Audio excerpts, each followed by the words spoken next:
Chapter 2. Desire. The starting point of all achievement. The first step toward riches. When Edwin C. Barnes climbed down from the freight train in Orange, N.J., more than 30 years ago, he may have resembled a tramp, but his thoughts were those of a king. As he made his way from the railroad tracks to Thomas A. Edison's office, his mind was at work. He saw himself standing in Edison's presence. He heard himself asking Mr. Edison for an opportunity to carry out the one consuming obsession of his life, a burning desire to become the business associate of the great inventor. Barnes' desire was not a hope. It was not a wish. It was a keen, pulsating desire, which transcended everything else. It was definite. The desire was not new when he approached Edison. It had been Barnes' dominating desire for a long time.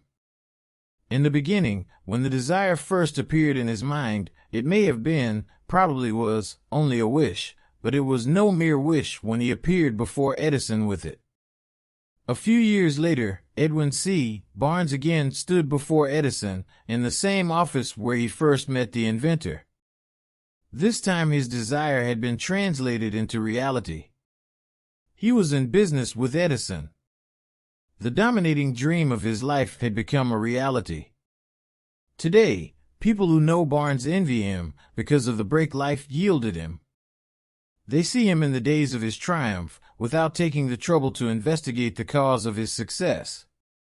Barnes succeeded because he chose a definite goal, placed all his energy, all his willpower, all his effort, everything back of that goal. He did not become the partner of Edison the day he arrived. He was content to start in the most menial work as long as it provided an opportunity to take even one step toward his cherished goal. 5 years passed before the chance he had been seeking made its appearance. During all those years, not one ray of hope, not one promise of attainment of his desire had been held out to him. To everyone, except himself, he appeared only another cog in the Edison business wheel, but in his own mind, he was the partner of Edison every minute of the time, from the very day that he first went to work there. It is a remarkable illustration of the power of a definite desire. Barnes won his goal because he wanted to be a business associate of Mr. Edison more than he wanted anything else. He created a plan by which to attain that purpose. But he burned all bridges behind him. He stood by his desire until it became the dominating obsession of his life, and, finally, a fact. When he went to Orange, he did not say to himself, "I will try to induce Edison to give me a job of some sort." He said, "I will see Edison and put him on notice that I have come to go into business with him." He did not say, "I will work there for a few months, and if I get no encouragement, I will quit and get a job somewhere else." He did say, "I will start anywhere. I will do anything Edison tells me to do, but before I am through, I will be his associate." He did not say, "I will keep my eyes open for another opportunity in case I fail to get what I want in the Edison organization." He said, "There is but one thing in this world that I am determined to have, and that is a business association with Thomas A. Edison. I will burn all bridges behind me and stake my entire future on my ability to get what I want." He left himself no possible way of retreat. He had to win or perish. That is all there is to the Barnes story of success. A long while ago, a great warrior faced a situation which made it necessary for him to make a decision which ensured his success on the battlefield. He was about to send his armies against a powerful foe whose men outnumbered his own. He loaded his soldiers into boats, sailed to the enemy's country, unloaded soldiers and equipment, then gave the order to burn the ships that had carried them. Addressing his men before the first battle, he said, "You see the boats going up in smoke. That means that we cannot leave these shores alive unless we win. We now have no choice. We win or we perish." They won. Every person who wins in any undertaking must be willing to burn his ships and cut all sources of retreat. Only by so doing can one be sure of maintaining that state of mind known as a burning desire essential to success. The morning after the Great Chicago Fire, a group of merchants stood on State Street, looking at the smoking remains of what had been their stores. They went into a conference to decide if they would try to rebuild or leave Chicago and start over in a more promising section of the country. They reached a decision, all except one to leave Chicago. The merchant who decided to stay and rebuild pointed a finger at the remains of his store and said, "Gentlemen, on that very spot I will build the world's greatest store, no matter how many times it may burn down." That was more than 50 years ago. The store was built. It stands there today, a towering monument to the power of that state of mind known as a burning desire. The easy thing for Marshall Field to have done would have been exactly what his fellow merchants did. When the going was hard and the future looked dismal, they pulled up and went where the going seemed easier. Mark well this difference between Marshall Field and the other merchants, because it is the same difference which distinguishes Edwin C. Barnes from thousands of other young men who have worked in the Edison organization. It is the same difference which distinguishes practically all who succeed from those who fail. Every human being who reaches the age of understanding of the purpose of money wishes for it. Wishing will not bring riches. But desiring riches with a state of mind that becomes an obsession, then planning definite ways and means to acquire riches, and backing those plans with persistence which does not recognize failure, will bring riches. The method by which desire for riches can be transmuted into its financial equivalent consists of 6 definite, practical steps, viz. First, fix in your mind the exact amount of money you desire. It is not sufficient merely to say, "I want plenty of money." Be definite as to the amount. There is a psychological reason for definiteness which will be described in a subsequent chapter. Second, determine exactly what you intend to give in return for the money you desire. There is no such reality as something for nothing. Third, establish a definite date when you intend to possess the money you desire.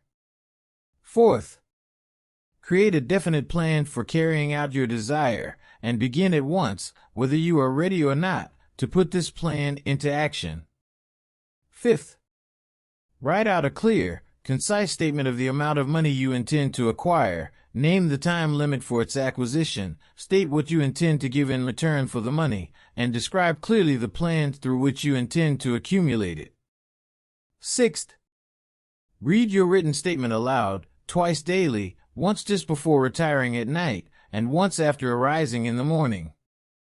As you read, see and feel and believe yourself already in possession of the money. It is important that you follow the instructions described in these 6 steps. It is especially important that you observe and follow the instructions in the 6th paragraph.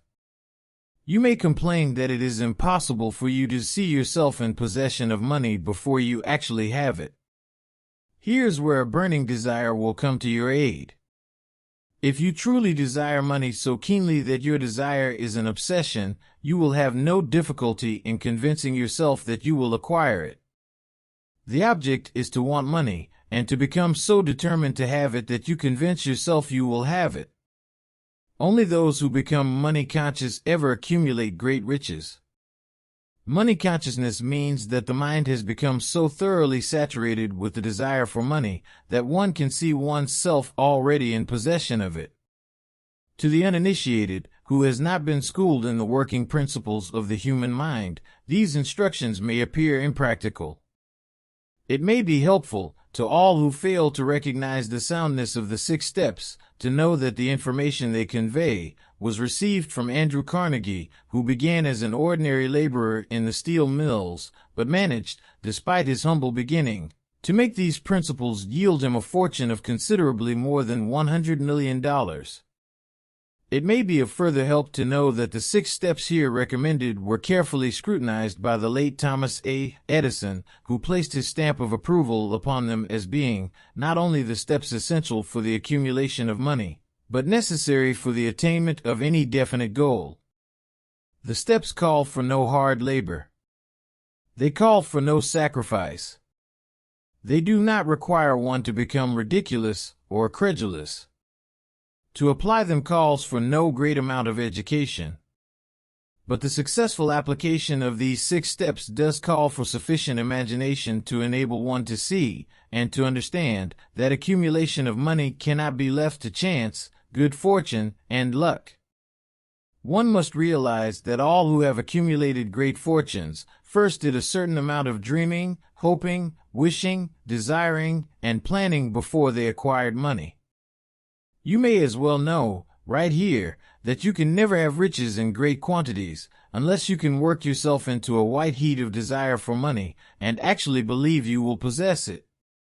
You may as well know, also, that every great leader, from the dawn of civilization down to the present, was a dreamer.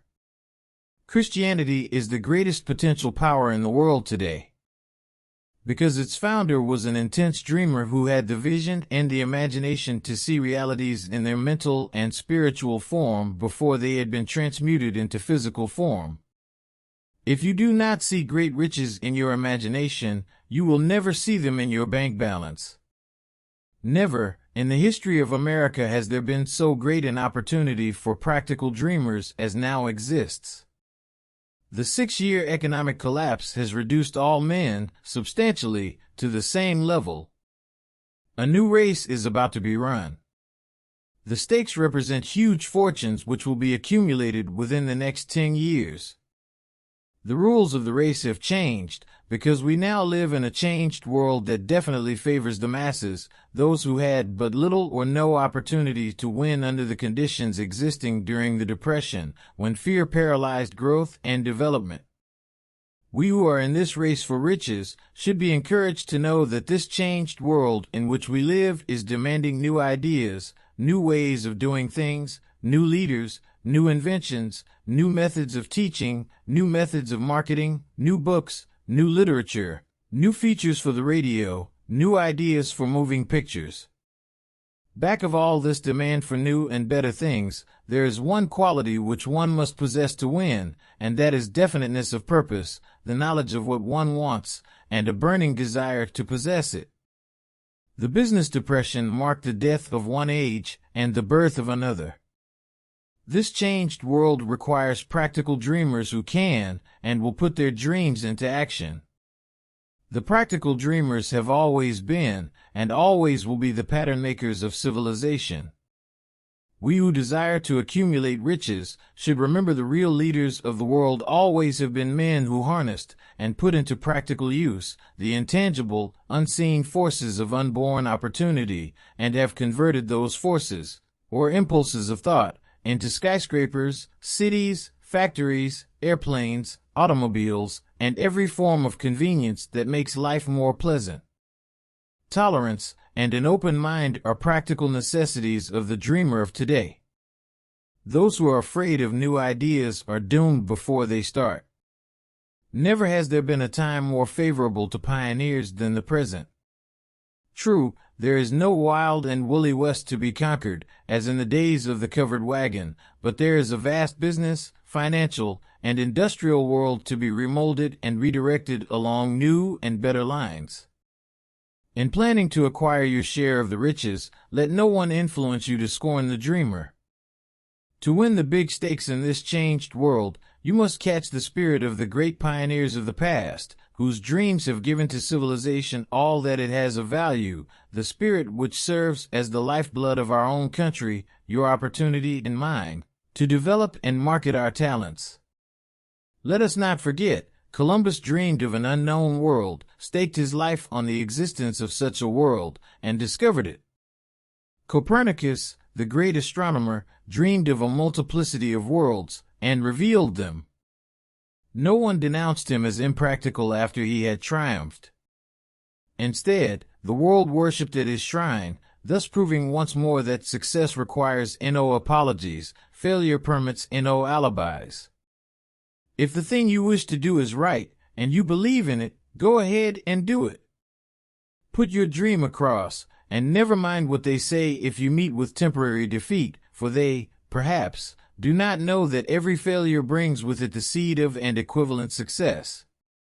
Henry Ford, poor and uneducated, dreamed of a horseless carriage, went to work with what tools he possessed, without waiting for opportunity to favor him, and now evidence of his dream belts the entire earth. He has put more wheels into operation than any man who ever lived, because he was not afraid to back his dreams. Thomas Edison dreamed of a lamp that could be operated by electricity, began where he stood to put his dream into action, and despite more than 10,000 failures, he stood by that dream until he made it a physical reality. Practical dreamers do not quit. Wayland dreamed of a chain of cigar stores, transformed his dream into action, and now the United Cigar Stores occupy the best corners in America. Lincoln dreamed of freedom for the black slaves, put his dream into action, and barely missed living to see a united North and South translate his dream into reality. The Wright brothers dreamed of a machine that would fly through the air. Now one may see evidence all over the world that they dreamed soundly. Marconi dreamed of a system for harnessing the intangible forces of the ether. Evidence that he did not dream in vain may be found in every wireless and radio in the world. Moreover, Marconi's dream brought the humblest cabin and the most stately manor house side by side. It made the people of every nation on earth backdoor neighbors. It gave the President of the United States a medium by which he may talk to all the people of America at one time and on short notice. It may interest you to know that Marconi's friends had him taken into custody and examined in a psychopathic hospital when he announced he had discovered a principle through which he could send messages through the air without the aid of wires or other direct physical means of communication. The dreamers of today fare better. The world has become accustomed to new discoveries. Nay, it has shown a willingness to reward the dreamer who gives the world a new idea. The greatest achievement was, at first, and for a time, but a dream. The oak sleeps in the acorn. The bird waits in the egg, and in the highest vision of the soul, a waking angel stirs. Dreams are the seedlings of reality. Awake, arise, and assert yourself, you dreamers of the world. Your star is now in the ascendancy. The world depression brought the opportunity you have been waiting for. It taught people humility, tolerance, and open-mindedness. The world is filled with an abundance of opportunity which the dreamers of the past never knew. A burning desire to and to-do is the starting point from which the dreamer must take off. Dreams are not born of indifference, laziness, or lack of ambition. The world no longer scoffs at the dreamer, nor calls him impractical. If you think it does, take a trip to Tennessee and witness what a dreamer president has done in the way of harnessing and using the great water power of America. A score of years ago, such a dream would have seemed like madness. You have been disappointed, you have undergone defeat during the Depression, you have felt the great heart within you crushed until it bled. Take courage, for these experiences have tempered the spiritual metal of which you are made. They are assets of incomparable value. Remember, too, that all who succeed in life get off to a bad start and pass through many heartbreaking struggles before they arrive. The turning point in the lives of those who succeed usually comes at the moment of some crisis through which they are introduced to their other selves. John Bunyan wrote The Pilgrim's Progress, which is among the finest of all English literature, after he had been confined in prison and sorely punished because of his views on the subject of religion. Henry discovered the genius which slept within his brain after he had met with great misfortune and was confined in a prison cell in Columbus, Ohio. Being forced, through misfortune, to become acquainted with his other self and to use his imagination, he discovered himself to be a great author instead of a miserable criminal and outcast. Strange and varied are the ways of life, and stranger still are the ways of infinite intelligence, through which men are sometimes forced to undergo all sorts of punishment before discovering their own brains, and their own capacity to create useful ideas through imagination. Edison, the world's greatest inventor and scientist, was a tramp telegraph operator. He failed innumerable times before he was driven, finally, to the discovery of the genius which slept within his brain. Charles Dickens began by pasting labels on blacking pots. The tragedy of his first love penetrated the depths of his soul and converted him into one of the world's truly great authors. That tragedy produced, first, David Copperfield, then a succession of other works that made this a richer and better world for all who read his books.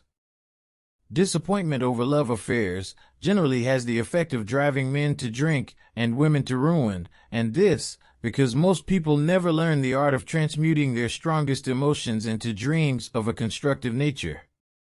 Helen Keller became deaf, dumb, and blind shortly after birth. Despite her greatest misfortune, she has written her name indelibly in the pages of the history of the great. Her entire life has served as evidence that no one ever is defeated until defeat has been accepted as a reality. Robert Burns was an illiterate country lad. He was cursed by poverty and grew up to be a drunkard in the bargain.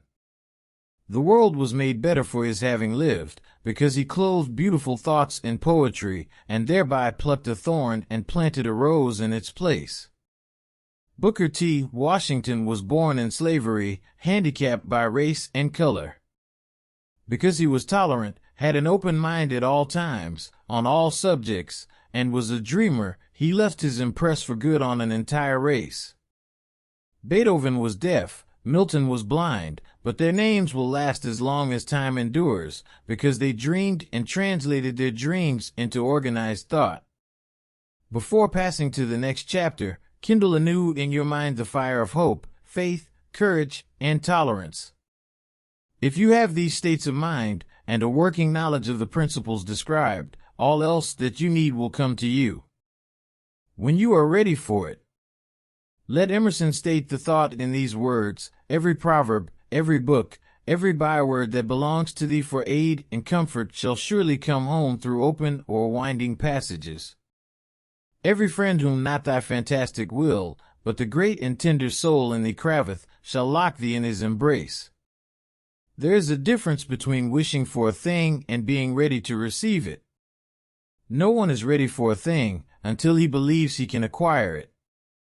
The state of mind must be belief, not mere hope or wish. Open-mindedness is essential for belief. Closed minds do not inspire faith, courage, and belief. Remember, no more effort is required to aim high in life, to demand abundance and prosperity, than is required to accept misery and poverty.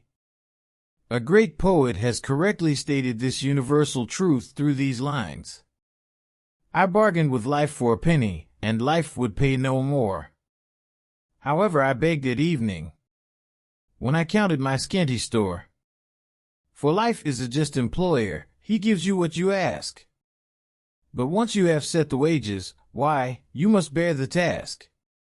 I worked for a menial's hire, only to learn, dismayed, that any wage I had asked of life, life would have willingly paid. Desire outweeds Mother Nature. As a fitting climax to this chapter, I wish to introduce one of the most unusual persons I have ever known. I first saw him 24 years ago, a few minutes after he was born. He came into the world without any physical sign of ears, and the doctor admitted, when pressed for an opinion, that the child might be deaf and mute for life. I challenged the doctor's opinion. I had the right to do so. I was the child's father. I, too, reached a decision and rendered an opinion, but I expressed the opinion silently, in the secrecy of my own heart. I decided that my son would hear and speak. Nature could send me a child without ears, but nature could not induce me to accept the reality of the affliction. In my own mind I knew that my son would hear and speak. How? I was sure there must be a way, and I knew I would find it. I thought of the words of the immortal Emerson, "The whole course of things goes to teach us faith. We need only obey." There is guidance for each of us, and by lowly listening, we shall hear the right word. The right word? Desire. More than anything else, I desired that my son should not be a deaf mute. From that desire I never receded, not for a second. Many years previously, I had written, "Our only limitations are those we set up in our own minds." For the first time, I wondered if that statement were true. Lying on the bed in front of me was a newly born child, without the natural equipment of hearing. Even though he might hear and speak, he was obviously disfigured for life.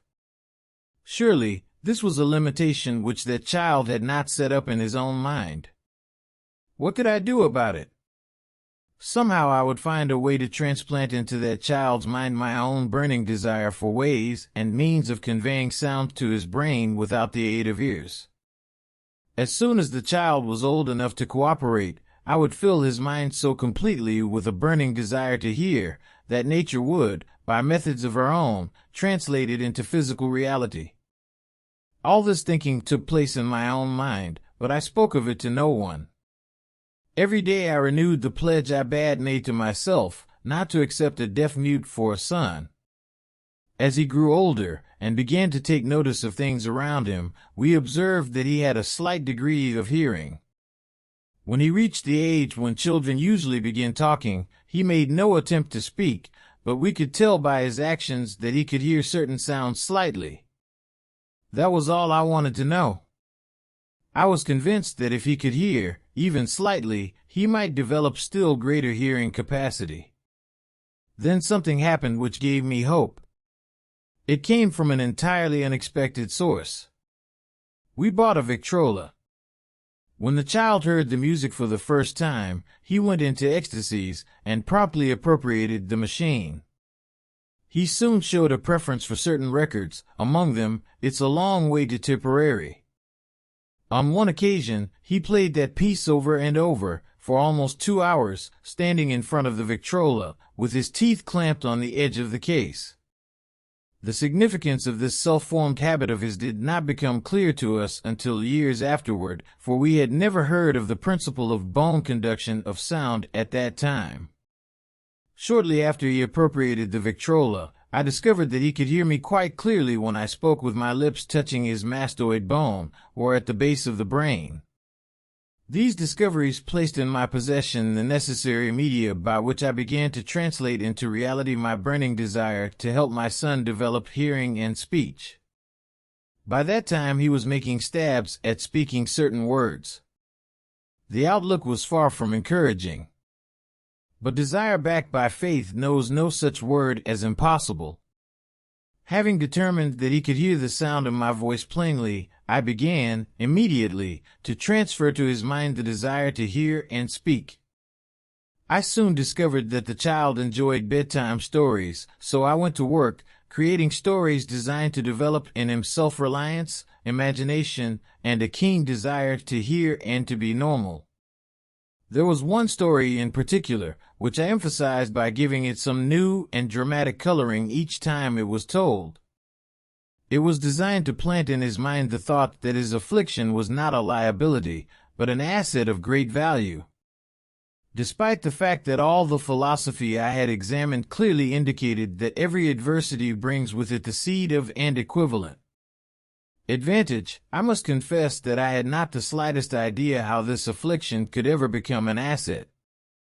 However, I continued my practice of wrapping that philosophy in bedtime stories, hoping the time would come when he would find some plan by which his handicap could be made to serve some useful purpose. Reason told me plainly that there was no adequate compensation for the lack of ears and natural hearing equipment. Desire backed by faith pushed reason aside and inspired me to carry on. As I analyze the experience in retrospect, I can see now that my son's faith in me had much to do with the astounding results.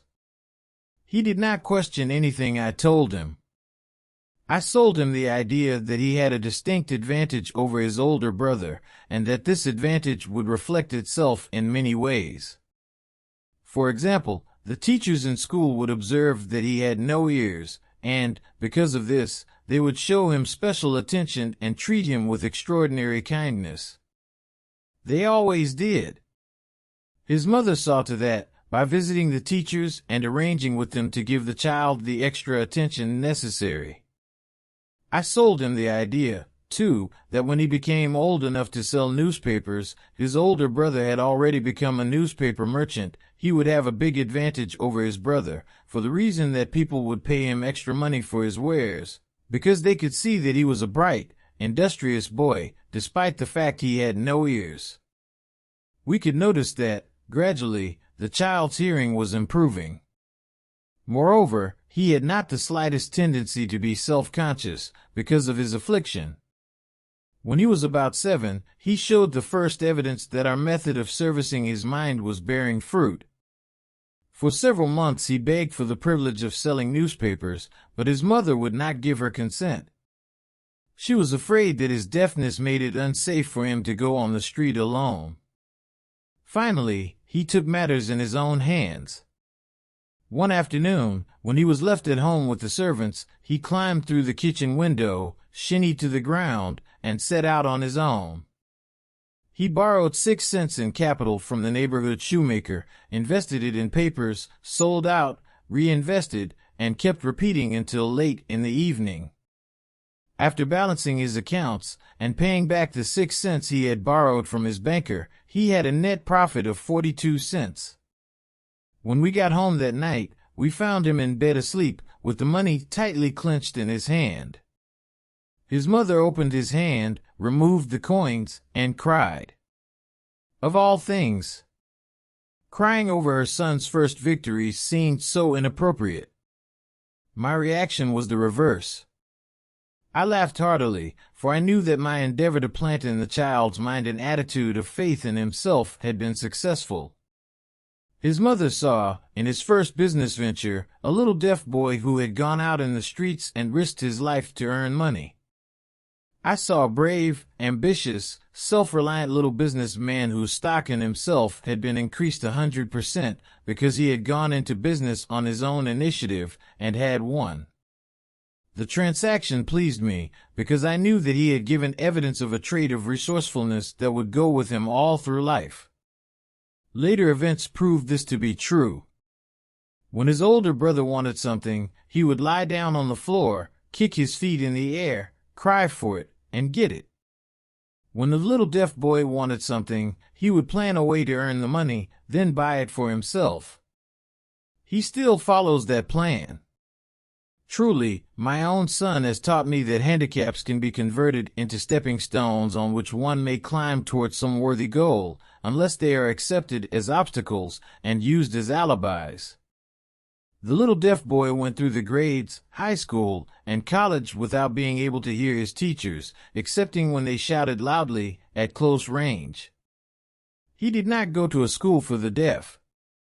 We would not permit him to learn the sign language.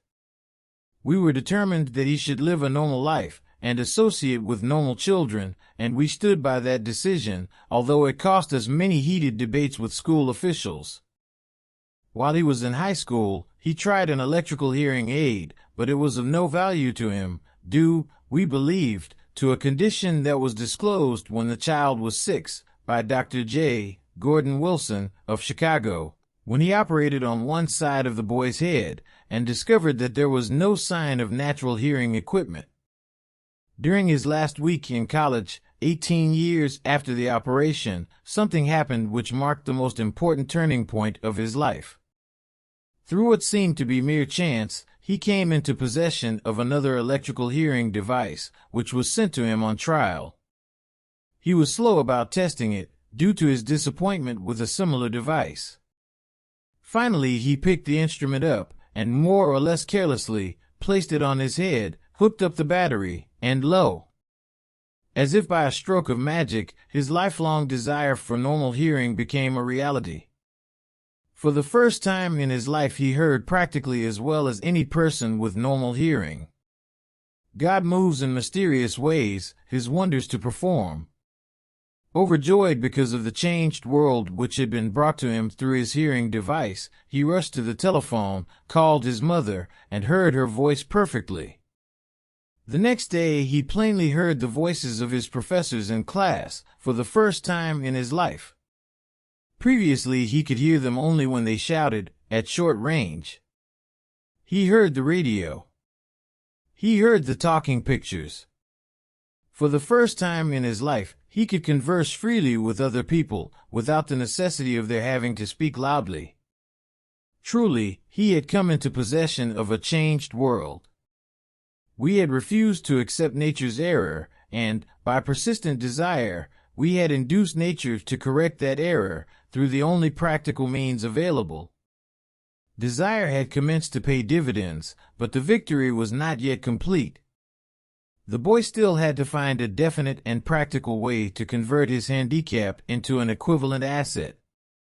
Hardly realizing the significance of what had already been accomplished, but intoxicated with the joy of his newly discovered world of sound, he wrote a letter to the manufacturer of the hearing aid, enthusiastically describing his experience. Something in his letter, something, perhaps which was not written on the lines, but back of them, caused the company to invite him to New York. When B arrived, he was escorted through the factory, and while talking with the chief engineer, telling him about his changed world, a hunch, an idea, or an inspiration, call it what you wish, flashed into his mind. It was this impulse of thought which converted his affliction into an asset, destined to pay dividends in both money and happiness to thousands for all time to come. The sum and substance of that impulse of thought was this: it occurred to him that he might be of help to the millions of deafened people who go through life without the benefit of hearing devices, if he could find a way to tell them the story of his changed world. Then and there, he reached a decision to devote the remainder of his life to rendering useful service to the hard of hearing. For an entire month, he carried on an intensive research, during which he analyzed the entire marketing system of the manufacturer of the hearing device, and created ways and means of communicating with the hard of hearing all over the world for the purpose of sharing with them his newly discovered changed world. When this was done, he put in writing a 2-year plan, based upon his findings. When he presented the plan to the company, he was instantly given a position, for the purpose of carrying out his ambition. Little did he dream, when he went to work, that he was destined to bring hope and practical relief to thousands of deafened people who, without his help, would have been doomed forever to deaf-mutism. Shortly after he became associated with the manufacturer of his hearing aid, he invited me to attend a class conducted by his company for the purpose of teaching deaf-mutes to hear and to speak. I had never heard of such a form of education, therefore I visited the class, skeptical but hopeful that my time would not be entirely wasted. Here I saw a demonstration which gave me a greatly enlarged vision of what I had done to arouse and keep alive in my son's mind the desire for normal hearing. I saw deaf mutes actually being taught to hear and to speak through application of the self-same principle I had used more than 20 years previously in saving my son from deaf-mutism. Thus, through some strange turn of the wheel of fate, my son, Blair, and I have been destined to aid in correcting deaf-mutism for those as yet unborn, because we are the only living human beings, as far as I know, who have established definitely the fact that deaf-mutism can be corrected to the extent of restoring to normal life those who suffer with this affliction. It has been done for one, it will be done for others. There is no doubt in my mind that Blair would have been a deaf-mute all his life if his mother and I had not managed to shape his mind as we did. The doctor who attended at his birth told us, confidentially, the child might never hear or speak. A few weeks ago, Dr. Irving Voorhees, a noted specialist on such cases, examined Blair very thoroughly. He was astounded when he learned how well my son now hears and speaks, and said his examination indicated that theoretically the boy should not be able to hear at all. But the lad does hear, despite the fact that X-ray pictures show there is no opening in the skull whatsoever from where his ears should be to the brain. When I planted in his mind the desire to hear and talk and live as a normal person, there went with that impulse some strange influence which caused nature to become bridge builder and span the gulf of silence between his brain and the outer world, by some means which the keenest medical specialists have not been able to interpret. It would be sacrilege for me to even conjecture as to how nature performed this miracle. It would be unforgivable if I neglected to tell the world as much as I know of the humble part one assumed in the strange experience. It is my duty, and a privilege to say I believe, and not without reason, that nothing is impossible to the person who backs desire with enduring faith. Verily, a burning desire has devious ways of transmuting itself into its physical equivalent. Blair desired normal hearing, now he has it. He was born with a handicap which might easily have sent one with a less defined desire to the street with a bundle of pencils and a tin cup. That handicap now promises to serve as the medium by which he will render useful service to many millions of hard of hearing, also to give him useful employment at adequate financial compensation the remainder of his life. The little white lies I planted in his mind when he was a child, by leading him to believe his affliction would become a great asset, which he could capitalize, has justified itself.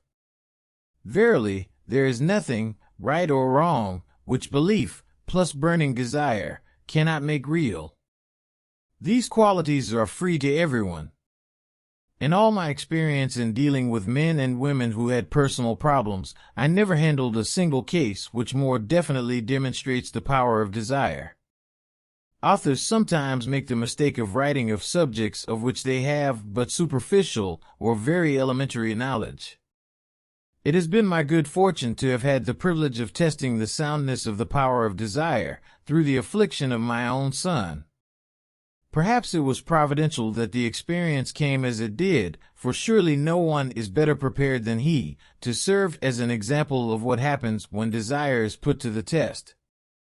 If Mother Nature bends to the will of desire, is it logical that mere men can defeat a burning desire?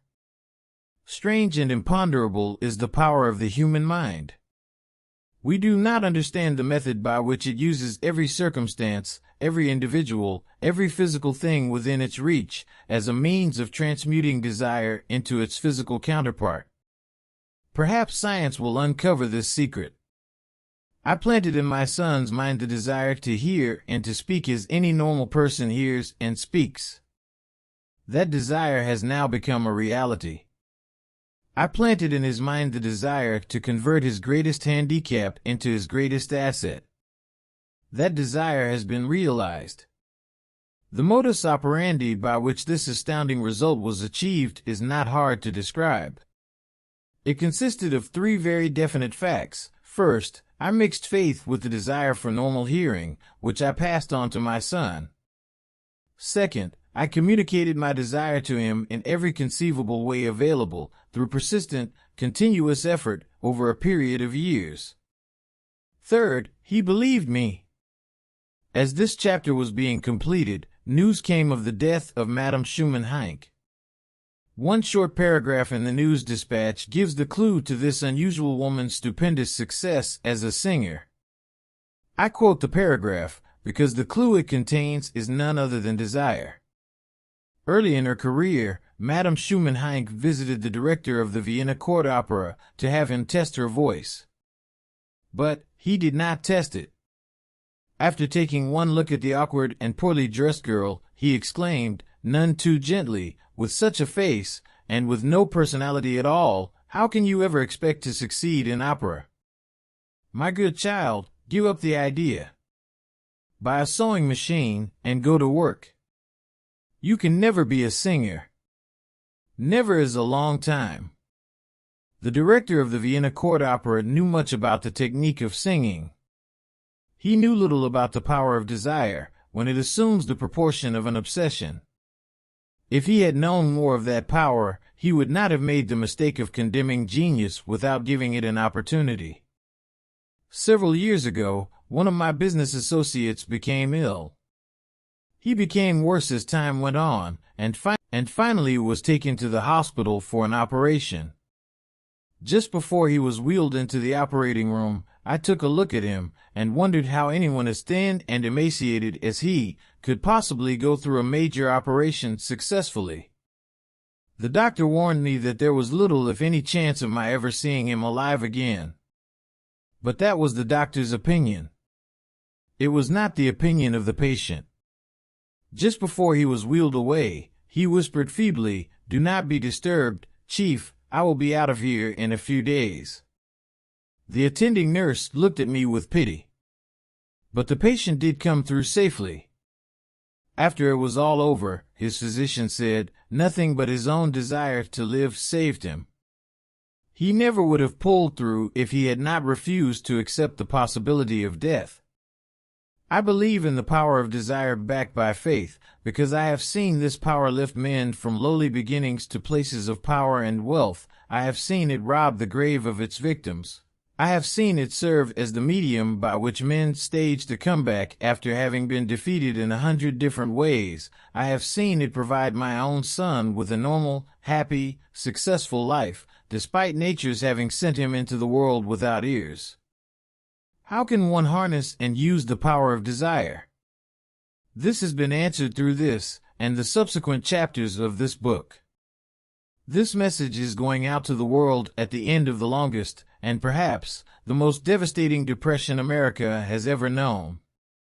It is reasonable to presume that the message may come to the attention of many who have been wounded by the depression, those who have lost their fortunes, others who have lost their positions, and great numbers who must reorganize their plans and stage a comeback. To all these I wish to convey the thought that all achievement, no matter what may be its nature or its purpose, must begin with an intense, burning desire for something definite. Through some strange and powerful principle of mental chemistry which she has never divulged, nature wraps up in the impulse of strong desire that something which recognizes no such word as impossible and accepts no such reality as failure. This is the end of the chapter 2, The Desire. If you find it helpful, please hit the like and subscribe buttons to get notified for more.